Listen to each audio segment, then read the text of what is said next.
आज के इस वीडियो में हम बात करेंगे कि डीप ब्रीदिंग के क्या क्या एडवांटेजेस हैं।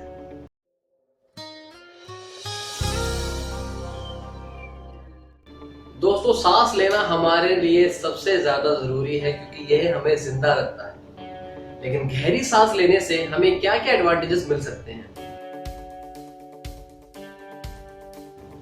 जो हमारी नॉर्मल ब्रीदिंग पैटर्न होता है इसे शैलो ब्रीदिंग कहते हैं।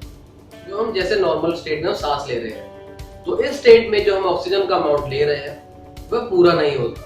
तो जब हम गहरी सांस लेते हैं तो ऑक्सीजन का जो अमाउंट हम इनहेल कर रहे हैं वो ट्वाइस एज मच, मतलब 2 गुना ज्यादा हो जाता है हमारे नॉर्मल लेवल से ब्रीदिंग लेने से। तो जब हम डीप ब्रीथ लेते हैं हम ऑक्सीजन भी प्रोवाइड कर रहे हैं अपनी बॉडी को, और जो हमें हेल्प करता है फ्रेश रहने में, एक्टिव रहने में। इस चीज को कहा जाता है ऑक्सीजन थेरेपी, और ये हमारी हेल्प भी करता है किसी भी तरह की फिजिकल इंजरी की जल्दी रिकवरी के लिए।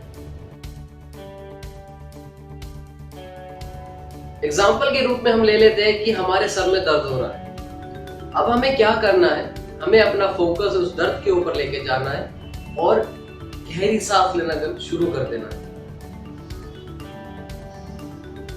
हमारा ध्यान उस दर्द के ऊपर है तो हमें एहसास होगा धीरे धीरे वो दर्द कम हो जाएगा डीप ब्रीदिंग से, और हमारा फोकस उसके ऊपर होने की वजह से।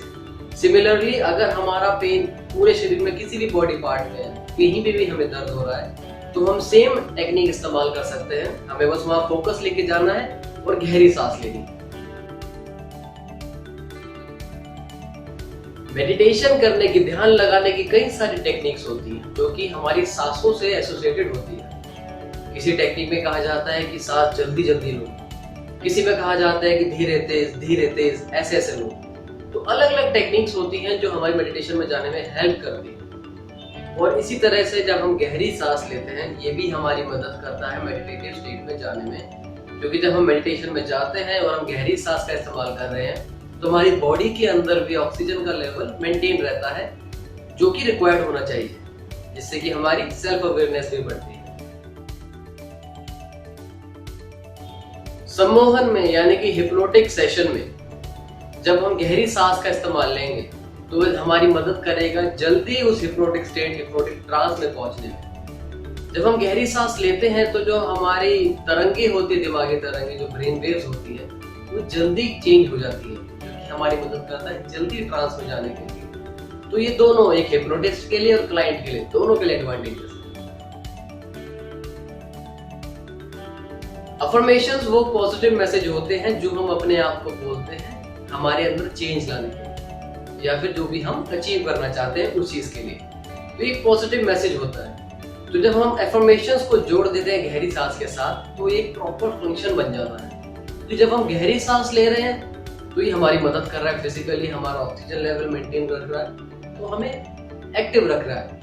और जब हम अफर्मेशंस भी दे रहे हैं अपने आप को तो mentally we are accepting this, हम एक्सेप्ट कर रहे हैं कि हाँ मेरे अंदर पॉजिटिव चेंज आ रहा है। तो ऐसा करने से हमें दोनों मेंटल और फिजिकल दोनों स्टेट में मदद मिलती है।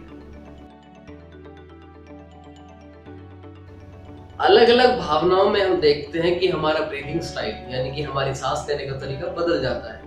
गुस्से में हम अलग तरीके से सांस लेते हैं, जब हम खुश होते हैं तो अलग तरीके से सांस लेते हैं। अगर हमें कोई से भी मूड, गुस्से से खुशी में जाना है, खुशी से उदासी में जाना है, किसी में भी जाना है, तो हम डीप ब्रीदिंग के थ्रू यानी कि गहरी सांस के थ्रू एक इमोशन से दूसरे इमोशन पे जा सकते हैं। सिमिलर टेक्निक्स एक्टर्स भी इस्तेमाल करते हैं क्विकली अपना इमोशन चेंज करने के लिए। अब जिन लोगों को रात को नींद नहीं आती है, अब बिस्तर पे लेट गए लेकिन उनको नींद नहीं आ रही, गहरी सांस लेने में उनको काफी मदद मिलेगी जल्दी सोने में। हमें क्या करना है, जब हम लेटे हुए होते हैं, हम सोने जा रहे हैं लेकिन हमें नींद नहीं आ रही, तो उस समय हमें बस अपनी सांसों को देखना है। हमें गहरी सांस लेना शुरू कर देना है और बस यही करना है। हमारा सारा ध्यान है हमारी सांसों को देखने में। हम ऑक्सीजन अंदर आ रहा है, कार्बन डाइऑक्साइड बाहर जा रहा है। जब हम ऐसा करेंगे तो नींद हमें जल्दी आ जाएगी। तो दोस्तों, अभी हमने गहरी सांस लेने के कुछ फायदे डिस्कस किए कि डीप ब्रीथिंग से हमें क्या क्या एडवांटेजेस मिलते हैं। इसी तरीके की वीडियोस और इसी तरह की टिप्स हम आगे भी शेयर करते रहेंगे। आज के लिए इतना ही, धन्यवाद।